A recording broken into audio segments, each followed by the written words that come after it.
Gentlemen, imagine a painting. You have the canvas, the broad strokes of color, the composition. That is your suit, your shirt, and your trousers. But what makes it a masterpiece? It is the final, delicate brush strokes, the highlights, the small details that bring the image to life. In your wardrobe, these are your accessories. You can wear a $3,000 bespoke Italian suit, but if you pair it with a plastic digital watch and a pair of white athletic socks, you have instantly devalued your entire appearance. You have taken a Ferrari and put bumper stickers on it. This is the most common trap for men over 50. We often prioritize utility over aesthetics. We wear bulky smartwatches because we want to count our steps. We wear wraparound sunglasses because they block the sun better. We wear our phones clipped to our belts because it is convenient. But quiet luxury, the style of the true gentlemaness, not about convenience, it is about intentionality. Today, we are going to focus on the final 5%. I am going to show you the 5 essential details that separate the boys from the men. These are the small upgrades that whisper status, rather than shouting it.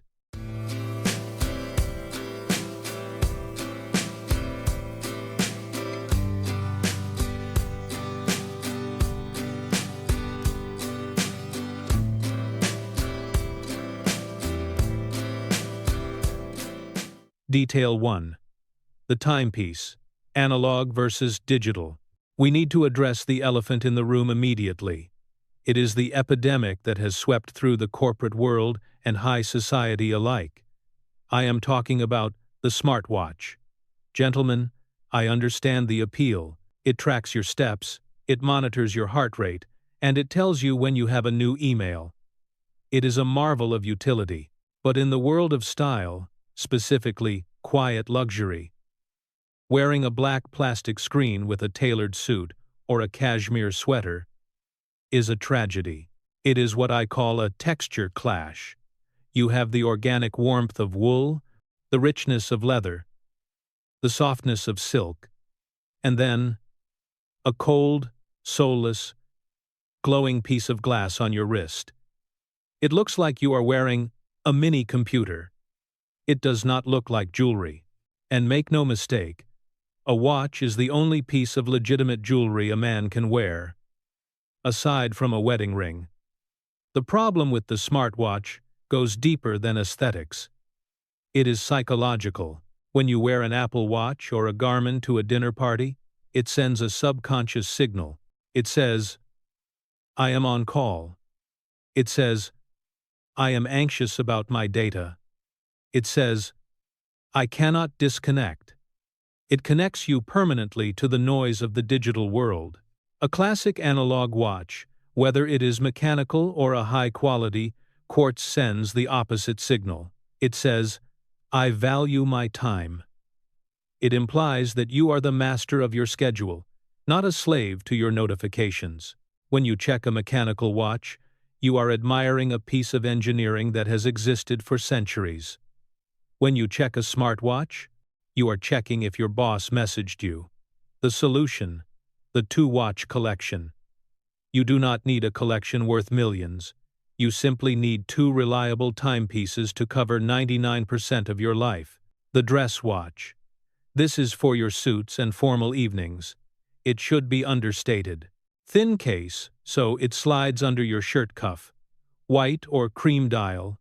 Minimal complications, just the time, maybe a date. And crucially, a leather strap. Black or dark brown. It whispers elegance.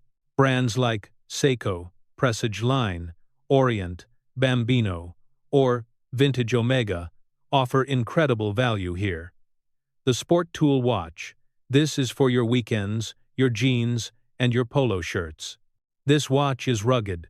It usually features a stainless steel bracelet. Think of the diver style, like a Submariner or a field watch. It can take a beating and look better with scratches.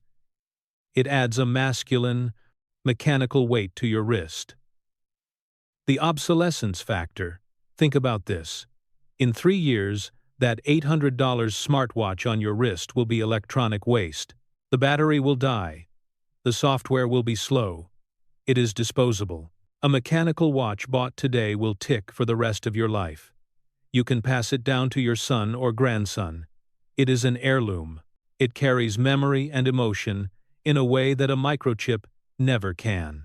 If you absolutely must track your health data, I have a compromise. Buy an Oura ring, or wear a discreet fitness band on your right wrist and hide it under your sleeve. But let your left wrist remain sacred. Let it be a place for art, for engineering, and for timeless style.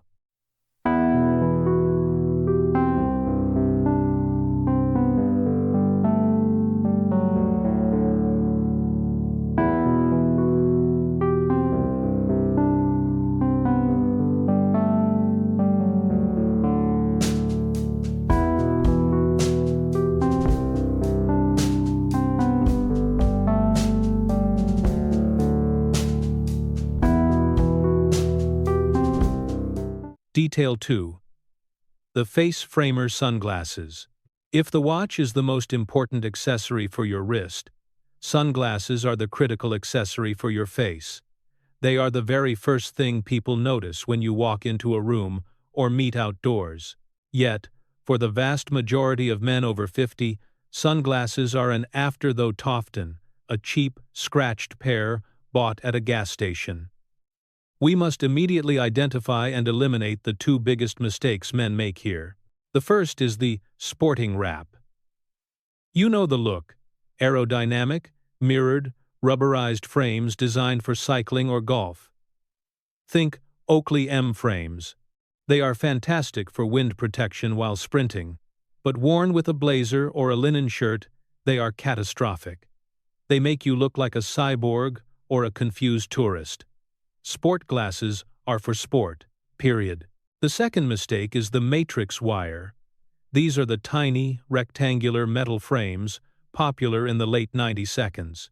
They are too small for your face, they look dated, and they do nothing to flatter your features. The upgrade. Acetate.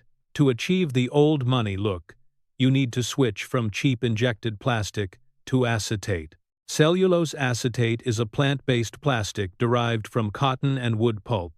It has a rich, deep gloss that cheap plastic cannot mimic. It feels warm to the touch and has a substantial weight. When you hold a pair of handmade Italian acetate frames, like Persol or Oliver Peoples, you feel the difference. It feels like a tool, not a toy. The golden rule of color. For men over 50, I strongly advise you to reconsider wearing black frames. Black can be harsh. As we age, our skin loses some of its natural contrast. A severe black bar across your eyes can wash you out and highlight wrinkles. Instead, choose tortoise shell. Havana. This is the mottled mix of brown, amber, and honey tones. It is universally flattering. It adds warmth to the complexion and looks sophisticated and intellectual. A tortoise shell frame pairs perfectly with the navy, gray, and earth tones in your wardrobe, the shapes you need. Stick to the icons that have worked for 70 years. The Wayfarer, the trapezoidal shape made famous by JFK. It is masculine, sturdy, and fits almost every face shape. The Clubmaster, Browline. This frame has a heavy top rim and a thin metal bottom rim. It creates a retro, academic vibe that draws attention to the brow line, lifting the face. The Keyhole Round. If you have a square jaw, try a rounded frame with a keyhole bridge. This creates a scholarly, artistic look. Think of the architect or the professor. Finally, if you want the ultimate Steve McQueen vibe, look for the Persol 649 or 714. With their distinctive keyhole bridge and silver arrow hinge, they signal that you know exactly who you are. Sunglasses are not just about blocking the sun. They are about adding a layer of mystery and glamour to your everyday life.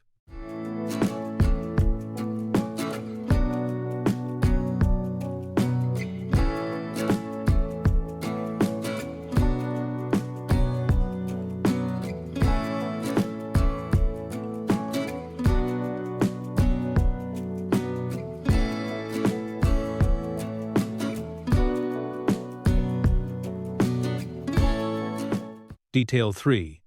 The quiet supporter, the belt. Let's move down to the waist. Here lies one of the most common crimes against elegance committed by the modern man. The billboard belt. We have all seen this man. He is wearing a nice shirt, perhaps a blazer. But his waist is dominated by a buckle the size of a dinner plate. Usually, it is a giant silver H for Hermes, or interlocking G's for Gucci, or a massive Medusa head. Gentlemen, if you are over 50, you must stop doing this. Wearing a massive logo on your waist does not signal wealth, it signals insecurity. It screams, "Look at me. I spent $600 on this strap." It is the definition of nouveau riche, loud, tacky, and distracting. True, old money style is silent. A belt has one job: to keep your pants up. It is a supporting actor, not the lead star of the show. If people notice your belt before they notice your face, you have failed. The golden rules of the belt. The width. This is where most men get it wrong. A casual jeans belt is wide, 4 centimeters, or 1.5 inches. A dress belt is narrow, 3 centimeters or 1.25 inches. The sweet spot for a versatile, smart, casual bell tone that works with the chinos and corduroys we discussed is exactly 3.5 centimeters, 1.38 inches. Anything wider looks like you are a cowboy. Anything narrower looks feminine. The buckle. Avoid solid plate buckles or logos. You want a simple frame-style buckle, a rectangular or D-ring shape, with a prong. The metal should generally match your other jewelry. If you wear a steel watch and a silver wedding ring, choose a silver nickel buckle. If you wear gold, choose brass. The material. Throw away genuine leather or bonded leather. These are marketing terms for scraps of leather glued together and painted. They crack. After 6 months, you want full-grain leather. This is the top layer of the hide. It is tough, it smells amazing, and instead of cracking, it develops a beautiful patina over time. The matching protocol. This is style 101, but many men still ignore it. Your leathers must match. Black shoes equals black belt. Dark brown shoes equals dark brown belt. Tan shoes equals tan belt. It does not have to be an exact scientific color match, but they must be in the same family. You cannot wear walnut brown brogues with a black belt. It breaks the visual harmony of your body. Pro tip: if you want to look like a true connoisseur, match the texture as well. If you are wearing suede chukka boots, wear a suede belt. This is a subtle detail that 99% of men miss, but the 1% who know style will spot it immediately and respect it. Finally, remember the lesson from our trousers video. The ultimate belt is no belt. If you wear trousers with side adjusters, you achieve a cleaner line. But if your pants have belt loops, you must wear a belt. Empty loops look incomplete. Fill them with something quiet, quality, and understated.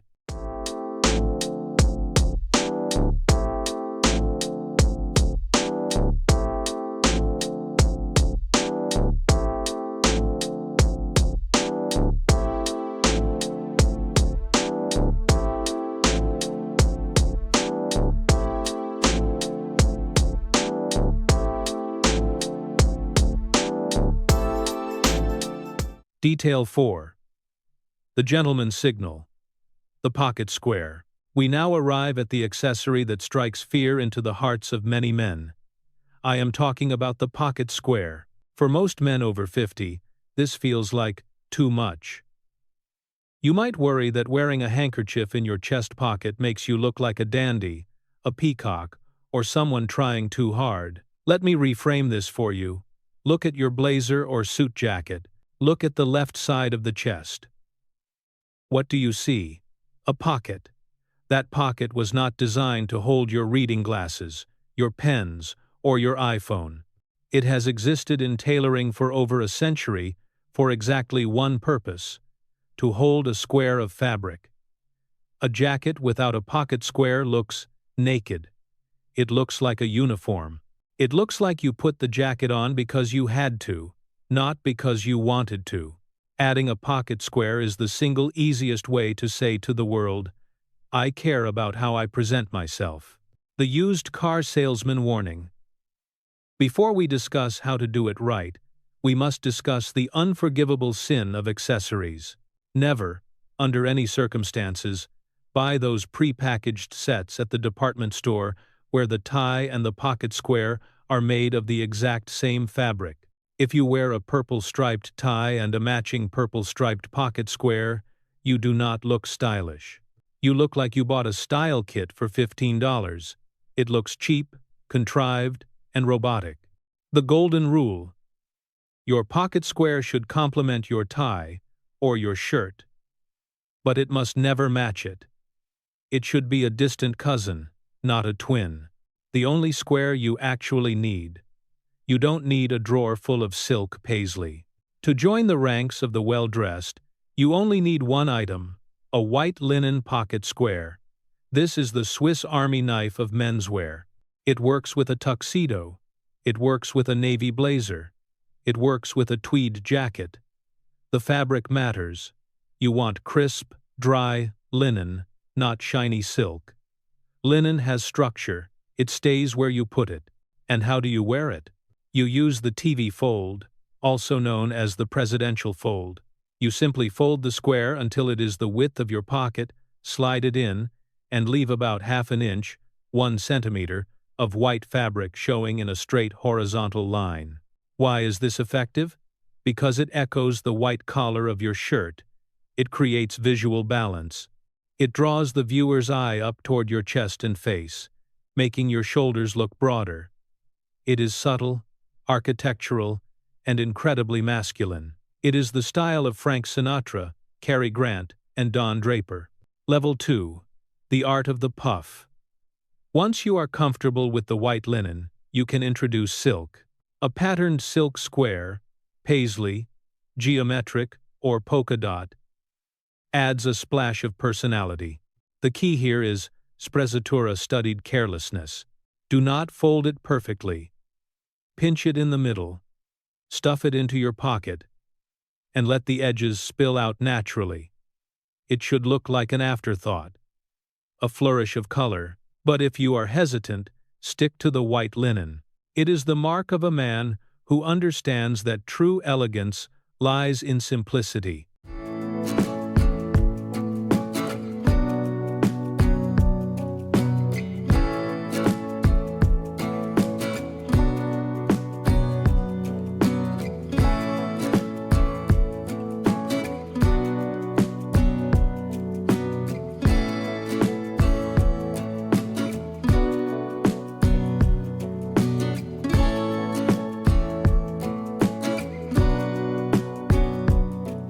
Detail 5.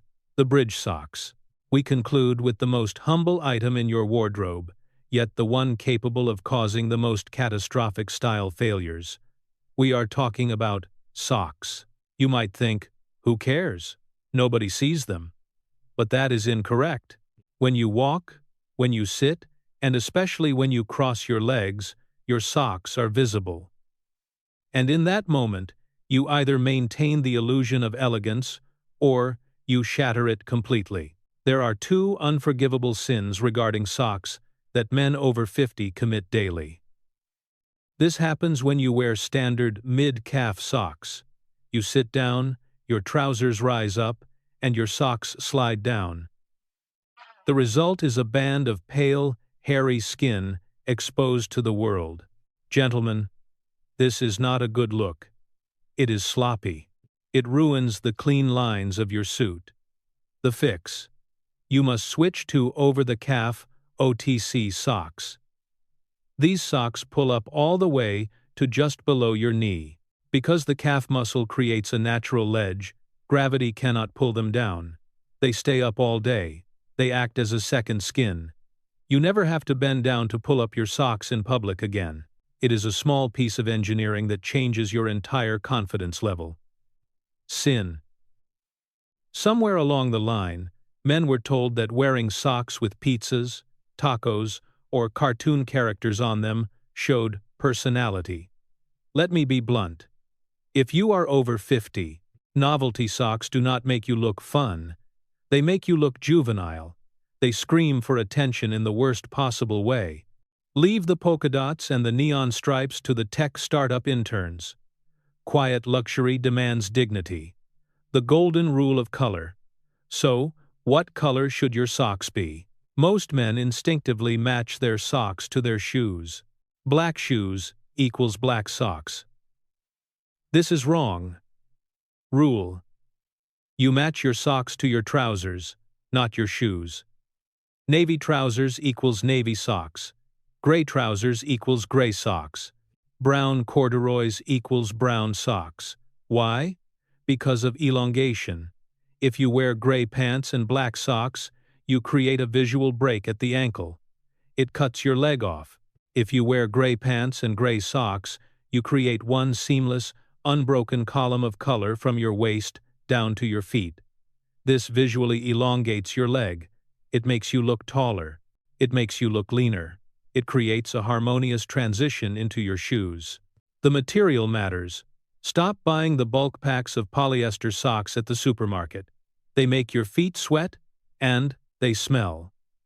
Invest in merino wool blends. Merino is magical.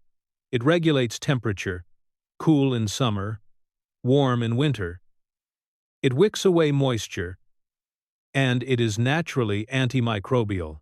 A thin, fine-gauge merino wool sock is the height of luxury comfort. The only exception. The only time this rule does not apply is in the heat of summer. When you are wearing loafers with the ankle-bearing look, the Riviera vibe. In this case, you wear invisible, no-show socks with a silicone grip on the heel. You get the hygiene of a sock, but the look of going barefoot. But never, ever wear visible white athletic socks with leather shoes. That is a crime for which there is no defense.